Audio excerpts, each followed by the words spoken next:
world on democracy. The award-winning TV show, every other Saturday on Channel 34, 6:30 to 7:30 p.m. Live. You are watching World on Democracy. This show is on every other Saturday on Channel 34, cablecast live from the facilities of Manhattan Neighborhood Network in Manhattan. I am your host, Smith Georges. Last Friday, February 7th, I was at the Metropolitan Museum of Art with the president of the Borough of Manhattan, Mr. Scott Stringer, where he was giving the State of the Borough address, and there were thousands of people attending. And afterward, there was a reception. And it was so beautiful because everybody was socializing, and you have the impression as if you were in Egypt. And I was there with my friends, Sophia, Fabiola, Naomi was there, and Elda Messina. And a week prior, I was on the steps of City Hall with County Member Robert Jackson, where he announced his candidacy for the president of the Borough of Manhattan. That is coming soon. And afterward, you'll have a chance to hear news from Haiti, Nouvelle d'Haïti, with Fabiola Normil. Stay with us. Don't go away. We'll be right back.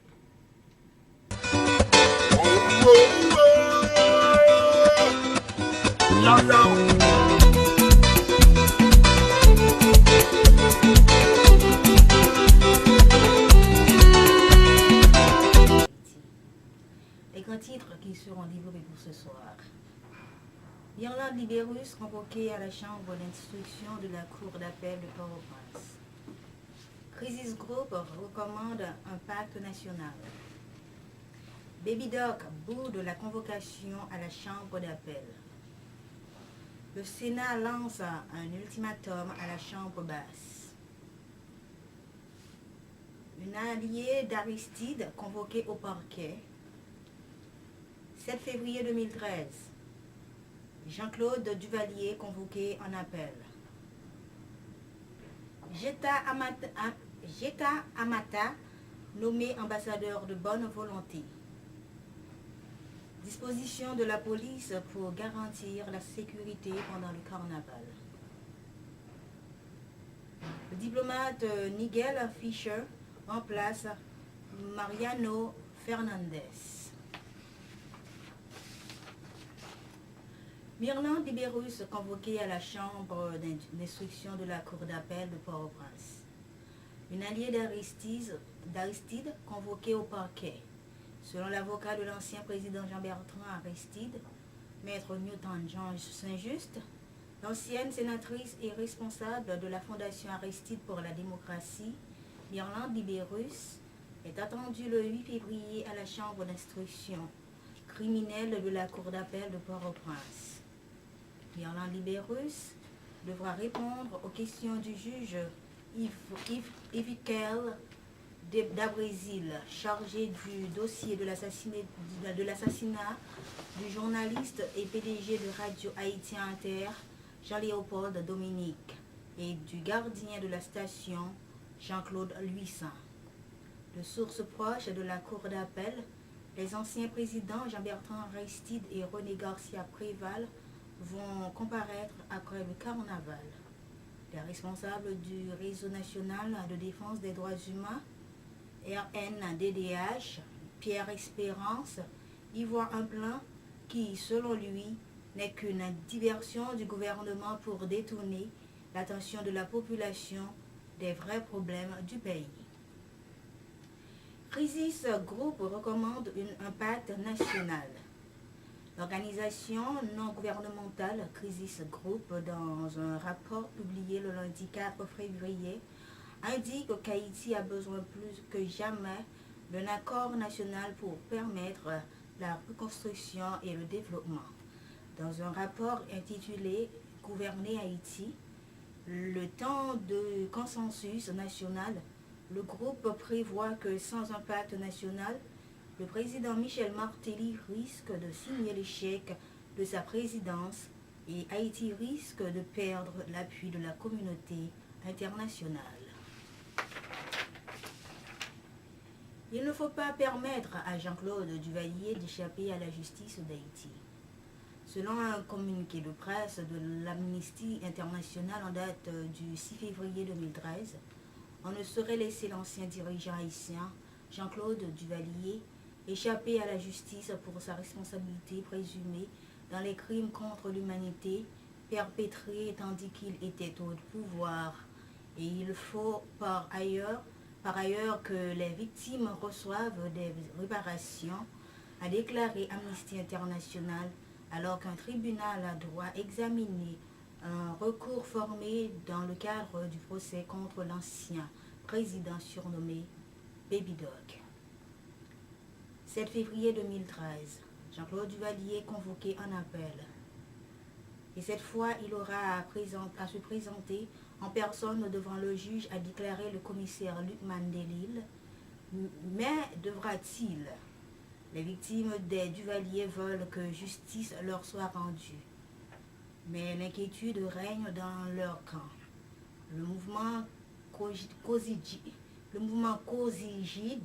collectif citoyen pour juger Duvalier, a tiré le jeudi 6 février la sonnette d'alarme. Pour les membres du mouvement, l'impunité risque d'être la règle à ce procès contre l'ex-président à vie, Jean-Claude Duvalier. Le président du COSIGID, Raymond Davius, a déclaré à la presse que le régime dictatorial des Duvalier a massacré et tué plus de 30 000 personnes et poussé plusieurs à s'exiler. Justice et réparation doivent être rendues aux victimes du régime, a-t-il déclaré.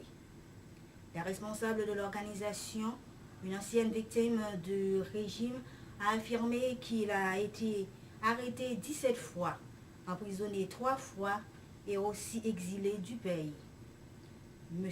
Davius a profité de l'occasion pour lancer une mise en garde aux juges de la Cour d'appel qui voudront bafouer les victimes en prenant la décision de blanchir le dictateur Duvalier, comme ça a été la fois dernière dans le cabinet d'instruction. Jean-Claude Duvalier doit se présenter devant la Cour d'appel jeudi 7 février 2013. Le représentant de COSIGID trouve triste la demande de rapport de la présentation de M. Duvalier faite par ses avocats. Il espère toutefois que, quelle que soit la date retenue, justice doit être rendue. Baby Doc boude la convocation à la chambre d'appel. Jean-Claude Duvalier ne s'est pas présenté devant la cour d'appel comme il en avait reçu l'ordre et s'est fait représenter par ses avocats, maître Renald Georges et Fritzo Canton. Une nouvelle convocation à la cour d'appel a été émise pour le 21 février. Jean-Claude Duvalier est accusé de détournement de fonds, de vol de biens publics et de corruption. Jean-Claude Duvalier, une fois encore, a donc boudé la justice. Dans une lettre remise à ses avocats, l'ex-dictateur qui joue actuellement dans le pays d'une position plus que confortable écrit que la convocation a été prématurée et n'a pas été faite à la suite de débats. Il poursuit la séance à la cour d'appel ce 7 février coïncide avec le 27e anniversaire de la chute de mon régime et que cette date devrait être une date de réconciliation nationale. Il mentionne particulièrement des actes abominables commis après son départ du pays en 1986 contre ses partisans. De cette manière, il passe sous silence les crimes commis par son régime et que lui reproche des victimes qui ont porté plainte. Devant le tribunal à Port-au-Prince, les partisans de l'ex-dictateur s'étaient massés très tôt, mais il y avait aussi une vingtaine de jeunes réclamant le jugement de celui appelé familièrement Baby Doc. Les deux groupes étaient face à face. Une légère échauffourée a même eu lieu entre les deux camps. Le Sénat lance un ultimatum à la Chambre basse. Les violons ne s'accordent pas entre le Sénat et la Chambre des députés sur la mise en place d'une commission bicamérale paritaire chargée d'analyser les dossiers des postulants désireux de représenter le Parlement au Conseil électoral devant organiser les prochaines sénatoriales partielles et les collectivités territoriales. Le bureau de la Chambre basse a sélectionné 9 députés alors que le Sénat n'est prêt à accepter que 5 noms. Jeta Amata, nommé ambassadeur de bonne volonté. Lundi, au Palais national, le président Michel Martelly, en présence entre autres des ministres des Affaires étrangères, M. Pierre-Richard Casimir, du touriste, Mme Stéphanie Balmire-Vildroin, et de la culture, Mme Josette d'Arguste, a nommé ambassadeur de bonne volonté pour Haïti M. Jeta Amata, réalisateur et scénariste nigérien. Cette distinction a été décernée à M. Amata pour son projet de tournage d'un film sur notre héros national, Toussaint Louverture, et pour sa haute contribution à la pérennisation de la pensée louverturienne. On a senti chez Jeta cette sincérité, cet amour pour l'histoire d'Haïti, pour Toussaint Louverture et pour Haïti. Il est conscient du rôle que nous avons joué dans l'histoire de l'humanité et a éprouvé de par lui-même la nécessité de refaire l'image d'Haïti à travers le monde, a précisé le président Martelly, avant d'ajouter que cette nomination aidera M. Amata à continuer le travail positif qu'il faisait sur Haïti. Dans ses propos de remerciement, le réalisateur, fier de cette distinction, a fait savoir que cette nomination est le plus grand Oscar qu'il ait remporté. Cette nomination est la preuve que vous, Monsieur le Président, et le peuple haïtien, croyez en moi.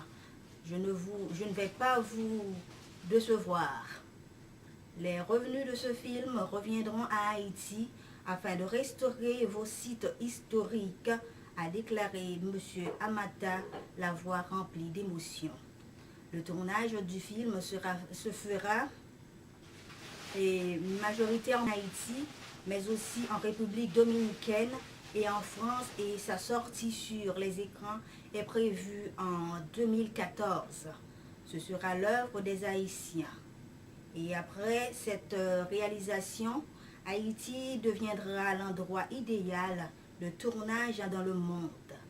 On verra vos belles plages et on connaîtra cet esprit haïtien, a ajouté le réalisateur nigérien. Jean-Charles Lévy de Focus Pictures produira ce film en coproduction avec Wheels and Jeta Entertainment, Focus Pictures, KZP Production et Triomphant Entertainment, d'après un scénario de la scénariste russo-autrichienne Kira Palen sur une musique de Georges Acogny.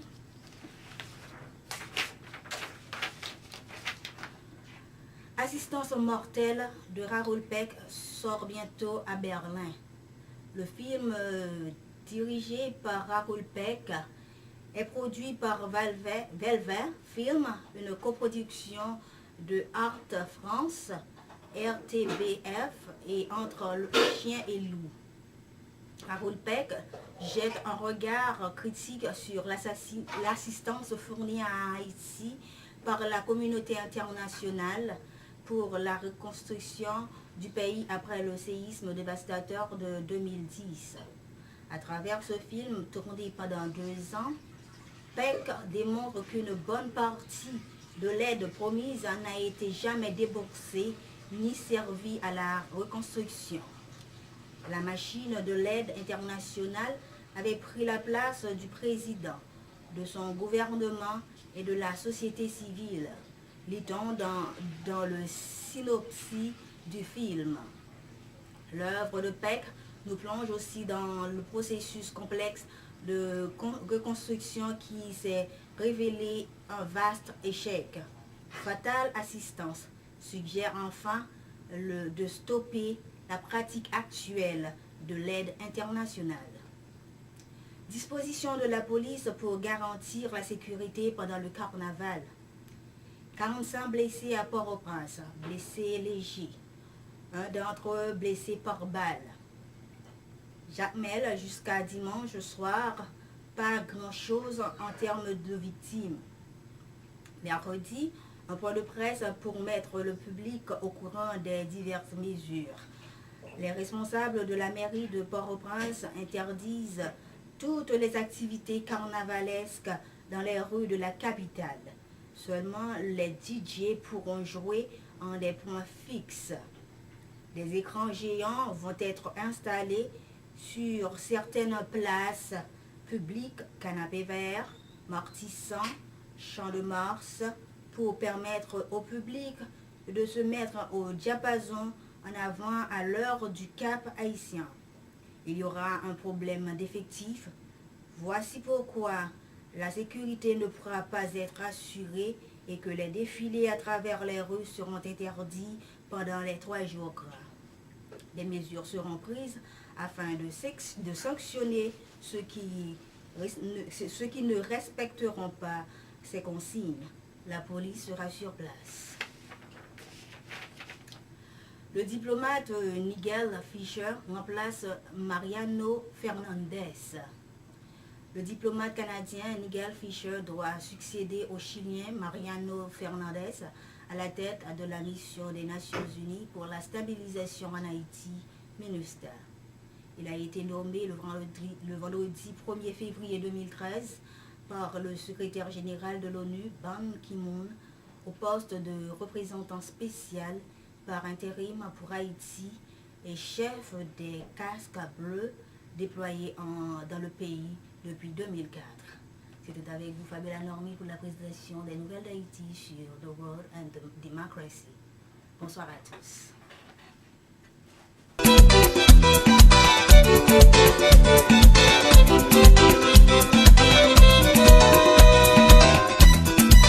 Moi venez pour me chanter, moi venez pour me parler, pour me dire vérité. Des gens qui prennent le content et pour nous autres qui prennent fâché. Haïti, prennent chanter.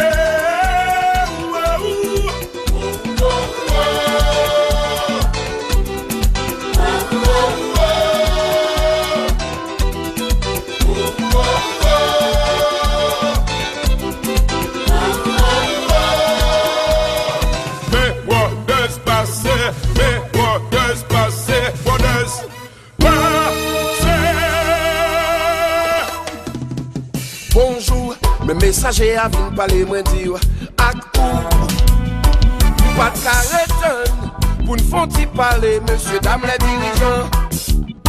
Son jour me tapent pour dire qu'au changement, monsieur le président. Qui ça bilan, pour l'envie dans bouche, et puis dans bouche, peuple là, c'est fiel, tellement de grand goût. Oh, merci d'aide. Yo, prêt pour mal dans le cimetière. Richard, vive le Dieu. Pour Haïti.